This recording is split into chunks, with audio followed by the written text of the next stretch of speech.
Du lundi au jeudi, le 19-30. sur Move. Dans un instant, l'infomix pour votre gouverne, ça s'écrit INFOMIX. Sébastien Sébiron nous y causera de la réforme à venir de l'orthographe. Le scan rencontre avec un Français diplômé, obligé de quitter un pays qui ne lui propose pas de travail.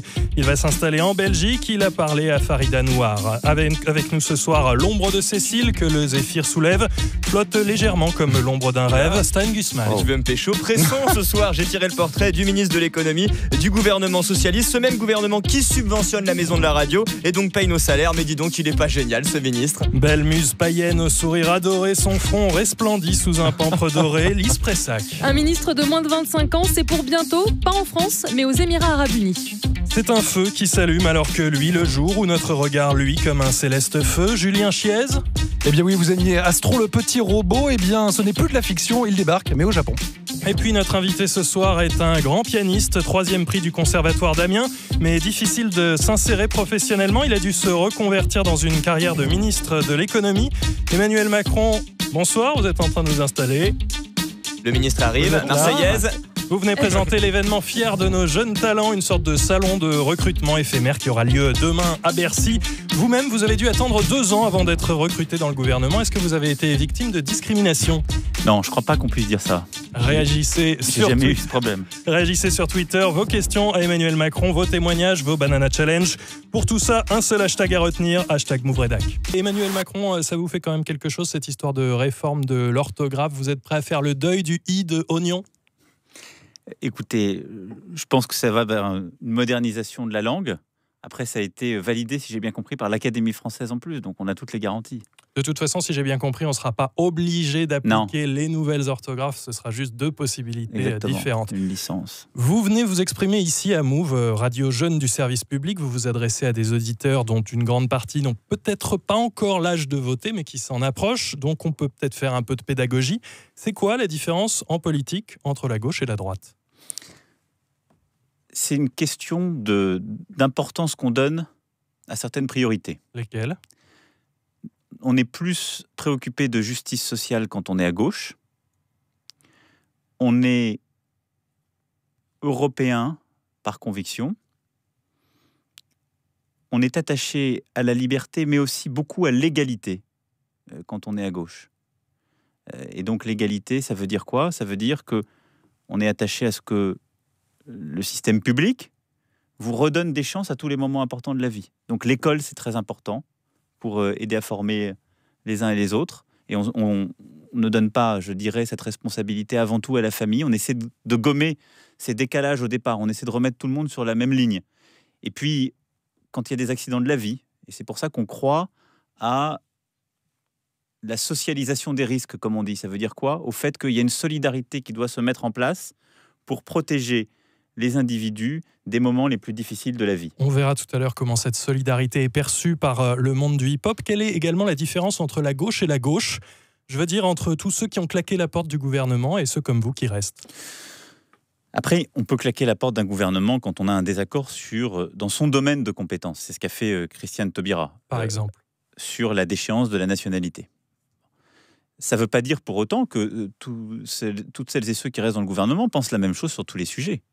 Mais quand, dans son domaine de compétences, on a un problème de conscience et un problème politique, et que par solidarité gouvernementale, on ne peut pas l'exprimer, eh bien, on fait ce choix qui est un choix très personnel. Vous êtes en désaccord sur quoi avec Moi, Manuel Valls ? Moi, je suis dans mon champ de compétences.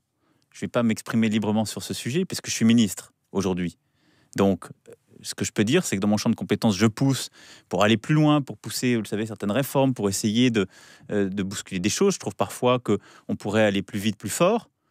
Je le dis, j'essaie de le faire. Si j'étais en désaccord sur la politique économique qu'on mène, je ferais le choix comme Christiane Taubira. Ce n'est pas le cas aujourd'hui. Nicolas Hulot a annoncé tout à l'heure qu'il refusait d'entrer au gouvernement. Vous le regrettez ? J'aime beaucoup Nicolas Hulot, j'ai beaucoup d'estime pour lui. Après, je trouve... Il y a eu beaucoup de communication autour du fait qu'on lui avait proposé et qu'il a donc en effet refusé. Je pense que ces sujets-là, après, ça relève de la relation qu'il y a entre la personne et le président de la République. Et moi, je suis très moderne, je suis pour la transparence, mais il y a des choses qui doivent rester dans l'intimité de la relation. On va parler dans un instant de la raison qui nous vaut votre venue ici ce soir, ce salon de recrutement pour les jeunes diplômés des quartiers. Mais d'abord, je vous présente notre élément le plus surdiplômé ici à Move. Il s'appelle Stan Gusman. Bac-2. Un homme. One man, un regard, a look voyage. Quand l'économie est en danger, il est de retour. Après Macron 1 et les taxis, Macron 2 et la réforme des fonctionnaires, découvrez Macron 3, plus libéral que jamais. Son objectif, l'abaissement de l'âge légal de travail à 3 ans et demi. Son arme fatale, le 49.3 qui permet de faire passer n'importe quelle loi, même si les gens y sont pas tout à fait d'accord. Rien ni personne ne lui résiste. Oh, secours, au secours! Super, Macron! Quel est votre problème, mademoiselle? Un dangereux cheminot syndicaliste bouffeur de merguez m'empêche de prendre mon train. Aucun souci, mademoiselle. Réforme des régimes spéciaux, 49.3 et hop, au chaume du, il vous embêtera plus. Oh merci, monsieur Macron. Ah, faut oser venir ici, monsieur Macron, dans le fief du syndicalisme à Radio France. C'est comme envoyer Zaya passer le nouvel an dans les rues de Cologne. Mais bon, super Macron ne craint personne. Rien ne lui arrive à la cheville, même pas sa chaussette. D'ailleurs, laissez-moi vous raconter son histoire. Que dis-je? Sa légende. Le jeune Emmanuel Macron est né en 77, au bout de 2 mois et demi. Bah ouais, sa maman n'allait pas profiter d'un congé mat de 6 mois non plus. Le jeune Macron parle à 4 mois. Son premier mot, ce n'est pas papa, non, c'est défiscalisation. Début de scolarité exemplaire, à l'école, le prof lève la main pour lui demander la parole. Hélas, comme tout génie, il a sa part d'ombre. À 2 ans, il est viré de sa classe de terminale, après une dispute, l'un de ses camarades ayant osé l'insulter de socialiste. L'été de ses 4 ans, il intègre l'ENA. À 7 ans, on lui retire son permis après avoir été flashé à vélo sur l'autoroute à 248 km/h. Il aura beaucoup de mal à le repasser. Monsieur Macron, veuillez prendre à droite s'il vous plaît. Moi vivant, jamais. Et c'est à l'aube de ses 10 ans qu'il écrit son autobiographie. Aujourd'hui, on la lit tous les dimanches matins à la messe. Bref, cette légende porte un nom et qu'elle s'appelle Orio Macron. Vous l'avez compris? Emmanuel, tout le monde vous aime, moi le premier. Et vous savez pourquoi? Car vous êtes beau à défroquer une nonne. Toutefois, monsieur le ministre, on vous reproche souvent d'être déconnecté de la réalité. Et moi, j'ai décidé d'inverser cette tendance. Pour cela, je vais vous interviewer en langage jeune, histoire de vous faire passer pour le mec le plus cool de la politique. Vous êtes d'accord? Attention. Alors c'est parti, ambiance. Wesh, on est avec Macron, RPZ, la MIF, t'as vu, wesh cousin, ça va poser, dar ou dar, l'émission elle est bien. Alors faut Il est pas en train de boire à ce boire. moment-là. Très bien. Bon, Très bien. Taubira, c'est votre sauce ou pas? Franchement, son livre à laquelle sort, c'est pas un truc de baltringue? Non, je crois pas. C'est ses convictions profondes. Je l'ai pas encore lu, mais c'est ce qu'elle pense, c'est ce qu'elle a écrit. Si. Bon, entre nous, vous êtes trop swag de ouf, petite barbe. Bon, tout le monde vous kiffe. Entre nous, en mode scred, le matin, en vous rasant la beubare, vous pensez à devenir président? Promis, je poucave pas. Non, ça je vous crois, j'ai pleine confiance. C'est pour ça que vous me demandez ça au micro. Exactement. Eh bien, merci cousin, je m'arrache, gardez la pêche. Et comme on dit quand on est pauvre en France et qu'on veut voyager, à plus dans le bus. Bra. Stan Gusman, notre ministre de la Vanne, à retrouver sur move.fr. Notre invité de ce jeudi a un job qui claque un peu. Il est ministre et ce soir, Emmanuel Macron, vous venez avec une promesse, aider les jeunes des quartiers à trouver eux aussi un travail. C'est un peu ça l'idée de cet événement demain après-midi à Bercy. Fier de nos jeunes talents, c'est de convaincre les entrepreneurs que les jeunes qui habitent en banlieue n'ont pas la gale. C'est nécessaire? D'abord, je fais pas de promesses parce que je crois qu'il y a de moins en moins de gens pour les croire. Ensuite, c'est une main tendue. Oui, c'est Mosaïque RH que j'ai rencontré il y a plusieurs mois qui organise le salon. Organise beaucoup avec Passeport Avenir qu'on mobilise aussi. Et donc, ce sont 1000 jeunes qu'on a en effet sélectionnés qui cherchent un emploi, une expérience professionnelle. Et on a un peu plus de 500 entreprises qui seront à l'événement pour justement à la fois échanger pour celles et ceux qui ont déjà pris des jeunes, sont rentrés dans cette initiative, et puis des autres pour les sensibiliser et les mobiliser. Des jeunes qui sont victimes de discrimination. Oui, quand on regarde les chiffres, ils sont là. Hein. D'abord, les jeunes en général sont victimes de discrimination. On a 10% de chômage dans notre pays, 25% pour les moins de 25 ans. Alors, on va vous proposer un exemple concret. On va rentrer dans le vif du sujet direct avec un témoignage. Un jeune garçon qui s'appelle Jordan. Il vient d'Aulnay-sous-Bois, diplômé en finance. Il a raconté sa galère à Farida Nouar. Oui, et c'est pas faute d'avoir cherché depuis septembre dernier. Il n'a pas chômé, il a envoyé. Énormément. Ça se compte en centaines, hein. Peut-être bien de 200 candidatures que j'ai dû envoyer. Hein. Tout ça pour un seul entretien. Pourtant, il a de l'expérience, des stages à l'étranger, un dans une grande banque sur les Champs à Paris où il contrôlait le travail des traders. Alors, il se remet en question, a conscience que le marché de l'emploi est difficile. Mais Jordan pense aussi que c'est du côté de ses origines congolaises que ça coince. Quand je me compare à d'autres camarades de promotion qui n'ont peut-être pas forcément le même nom de famille, il y en a qui n'ont pas eu vraiment autant de difficultés que moi. Donc, forcément, ça m'a même posé des questions. Hein. Je suis né toujours grandi en Seine-Saint-Denis. comparé à des amis qui avaient tel oncle ou ami de leur papa qui était dans une grande banque. Moi, je n'avais personne. Il se rend dans des salons pour l'emploi, des forums, se fait coacher, pas de résultat. Il décide alors d'envoyer des CV à l'étranger et ça marche. Les premières réponses positives, en fait, pour des CDI, elles ont commencé à venir de Belgique. Donc voilà, ça a été quand même une grande joie, avec quand même aussi malgré tout une grande déception parce que je me dis que en France, on n'a peut-être pas pu me donner ma chance, alors que là-bas, ils m'ont accordé ma chance de venir défendre en fait mon CV en entretien. C'est surtout ça que je demandais, venir défendre mon CV pour pouvoir donner une chance de les convaincre, les recruteurs. Et pour lui, c'est vraiment du gâchis. On s'est démené pour avoir un bon diplôme et j'ai vraiment beau venir d'un endroit qui s'appelle Aulnay-sous-Bois, je pense que j'ai aussi une valeur ajoutée à apporter aux entreprises et le fait que voilà tout ce potentiel je puisse pas l'utiliser ici, c'est vraiment un gâchis mine de rien parce que moi aussi j'aurais bien aimé pouvoir construire ma vie ici, payer mes impôts ici, ça aurait été avec une grande joie. Malheureusement, j'ai pas eu l'opportunité là. Ce sera donc à Bruxelles qu'il exercera ses talents, prise de fonction début mars. Le scan de l'info signé Farid Anouar. Plutôt que de vous faire réagir Emmanuel Macron, je laisse à nouveau la parole à Jordan. C'est lui qui a tenu à vous poser une question. Monsieur Macron, qu'est-ce que vous pouvez faire contre le fait que tant de jeunes Français comme moi, qui sont désireux de s'investir dans ce pays, de travailler, payer nos impôts ici et vraiment faire un bout de chemin avec ce pays, pourquoi on est obligé de devoir aller s'expatrier alors que tout ce qu'on demande, c'est d'avoir une opportunité ici chez nous en France? Emmanuel Macron, ministre de l'économie. Il a raison. Faites l'expérience, allez en Gare du Nord à l'Eurostar, au Thalys, un lundi matin, vous verrez le nombre de jeunes qui viennent des banlieues pour aller bosser la semaine là-bas. Et qu'est-ce qu'on fait? Premier point, il faut casser les barrières qu'il y a dans la tête. Aujourd'hui, vous avez 4 fois moins de chances quand, en effet, vous avez un prénom à consonance ou africaine ou musulmane, c'est le terme utilisé par l'Institut Montaigne qui a fait cette étude, 4 fois moins de chances de décrocher l'entretien d'embauche que si vous appelez Emmanuel et que vous venez d'un quartier à peu près neutre ou d'un beau quartier.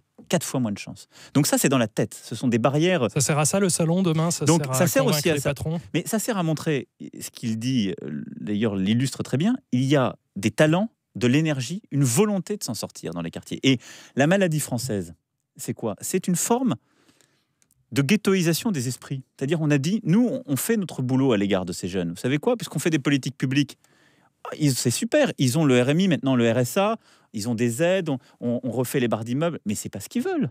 Ils veulent pas des aides. Ils veulent la possibilité d'avoir un job.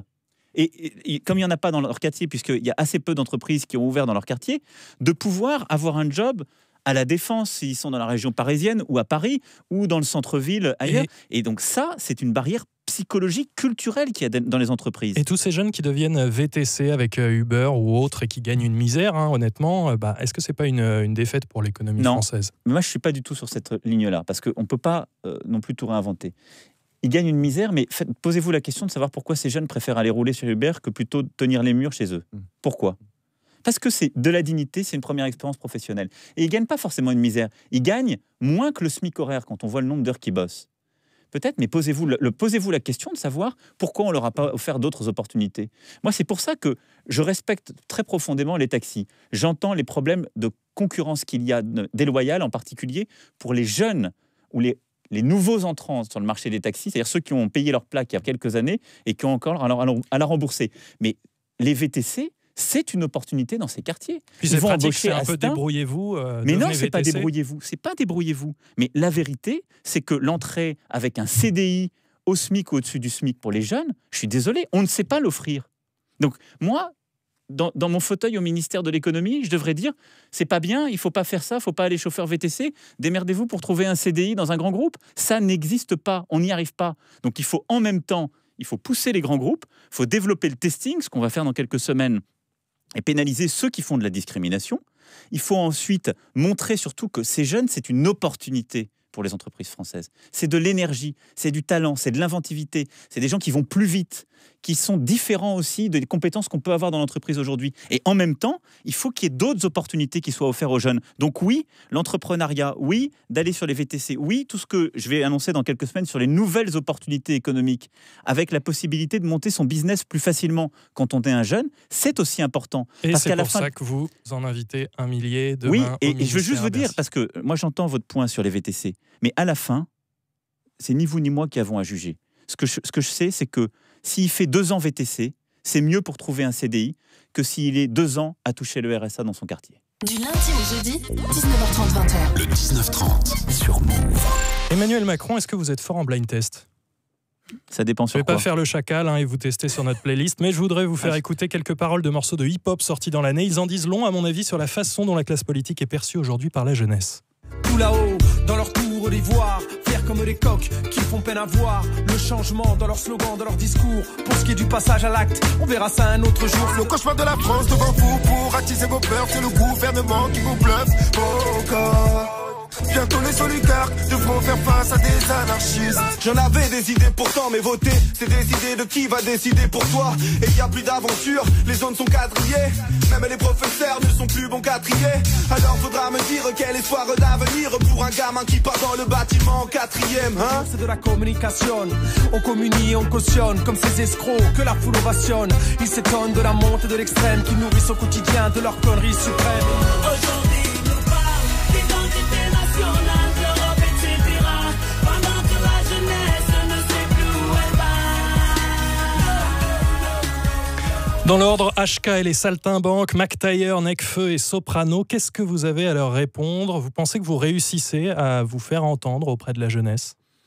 Je sais pas, c'est pas moi qui suis le meilleur juge. Ce qui est vrai, c'est qu'il y a une défiance à l'égard des politiques. Il y a une raison à ça aussi. Oui. Là, vous accueillez à Bercy cet événement organisé donc par le cabinet Mosaïque RH. Cette main tendue, mais en même temps, vous n'avez pas du tout le même parcours que ces jeunes que vous allez accueillir. Avant l'élection de François Hollande, vous travailliez à la banque Rothschild. Vous aviez touché 2 900 000 € en 4 ans là-bas. Est-ce que ça peut être gênant pour comprendre ensuite la réalité des quartiers ? Non, ça je crois pas, je veux vous dire. Moi, je me suis jamais excusé de ce que je suis. Je suis pas né dans les beaux quartiers. Je suis pas né avec une cuillère d'argent dans la bouche. Je suis pas fils d'archevêque. Je suis d'une famille de province. Je suis né à Amiens. Mes 2 parents étaient médecins à l'hôpital. C'est de la bourgeoisie de province. Je ne suis pas né dans des quartiers difficiles, de parents qui en effet étaient au chômage. Donc je ne suis pas né dans la situation la plus dure. Mais personne dans ma famille n'avait jamais fait l'ENA. Personne n'était ministre ou n'était dans la politique. J'ai eu la chance d'aimer travailler, d'avoir une famille qui m'a laissé choisir ce que je voulais faire. Et puis j'ai bossé et j'ai eu de la chance dans la vie. Et vous avez compris comment fonctionnait la banlieue ? Je prétends pas avoir compris comment fonctionnait la banlieue. D'ailleurs, je pense que les jeunes qui sont en banlieue, ils me demandent pas de les comprendre. Moi, j'essaie de faire pour que ça marche mieux. J'essaie de faire pour que on crée des emplois, pour que on débloque les situations injustes. Parce que je suis convaincu que ce qui est plus efficace est en même temps plus juste. Et donc, j'apporte pas de promesses. Je dis simplement, il y a une énergie que vraiment je sens dans ce pays. À chaque fois que je me déplace, et j'ai cette intuition forte, cette énergie, je veux qu'elle puisse se libérer. C'est pas à moi de lui dire ce qu'elle a à faire. Et donc, je pense qu'il faut casser des codes. Je ne fais pas partie non plus de la classe politique. Moi, je suis rentré là par hasard. C'est une des chances de ma vie. Je ne sais pas si j'y resterai longtemps. Je suis là pour faire le maximum, de manière sincère. Et je prétends pas faire des promesses à qui que ce soit. Je prétends pas être admiré par les jeunes des banlieues ou prétendre que je les ai compris.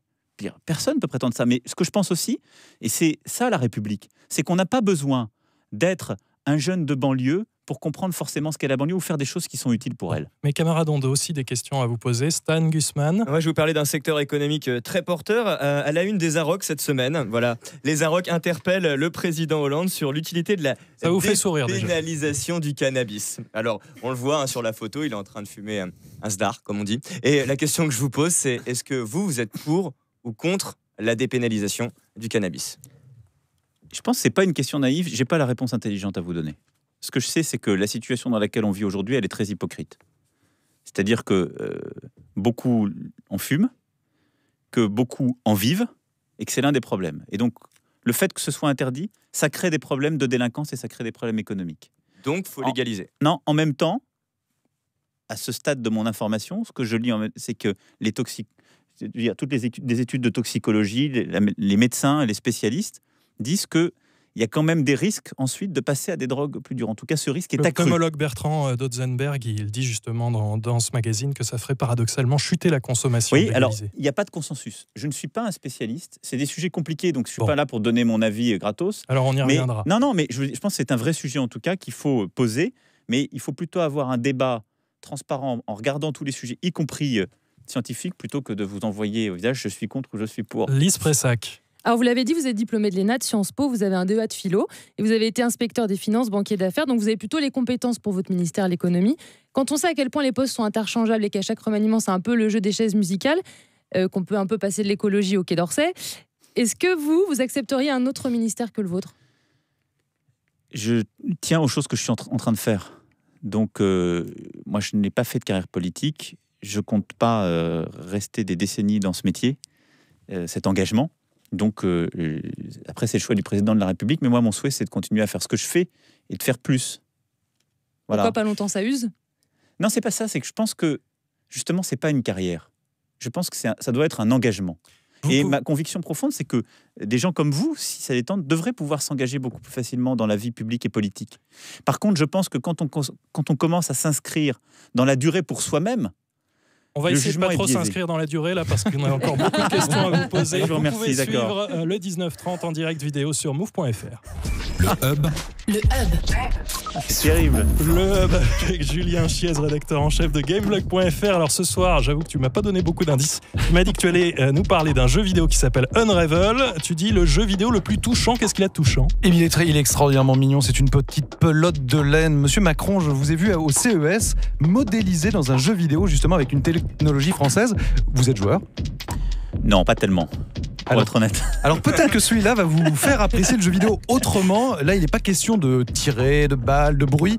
On incarne donc une petite pelote de laine qui s'appelle Yarny, qui va partir dans un périple dans une forêt suédoise extrêmement mignonne. Et souvent en politique, on parle de lien. Eh bien là, le lien, il est modélisé finalement par ce fil de laine qui va nous permettre de découvrir une histoire de famille, la redécouvrir et tisser finalement du lien humain. C'est un beau jeu vidéo, je vous le conseille. En tout cas, vous allez pouvoir le découvrir dans quelques jours puisqu'il sort le 9 février. Et alors, toute autre chose, l'ouverture d'un magasin entièrement géré par des robots. C'est où ? C'est en France ? Non, c'est au Japon. Alors, il y a quelques temps encore, on aurait parlé de science-fiction, mais ça y est, un magasin exclusivement géré par des robots. Et justement, c'est un petit robot qui s'appelle Pepper. Il nous vient d'une société française que vous connaissez bien, monsieur Macron. Aldébaran. Oui. Exactement, qui aujourd'hui est détenue à 95% par des capitaux japonais. Et donc, cette boutique va être ouverte et va commencer le test à partir de mars 2016.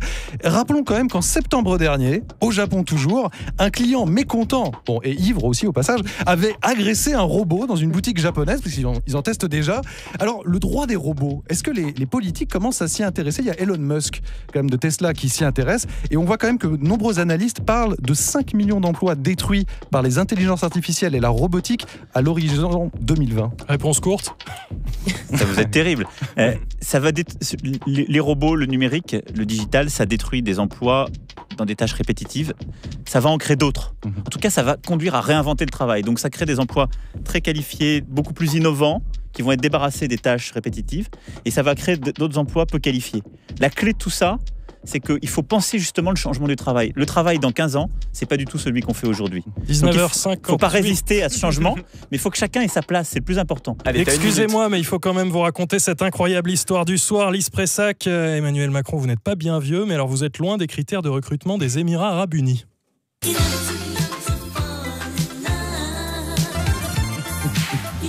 Et pourquoi ? Never too young, on n'est jamais trop jeune pour faire plein de choses, comme être au pouvoir.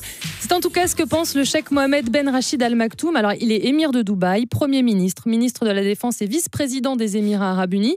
Et il a décidé de recruter un ou une jeune ministre. Alors, pour le ou la trouver, il a fait appel aux universités locales.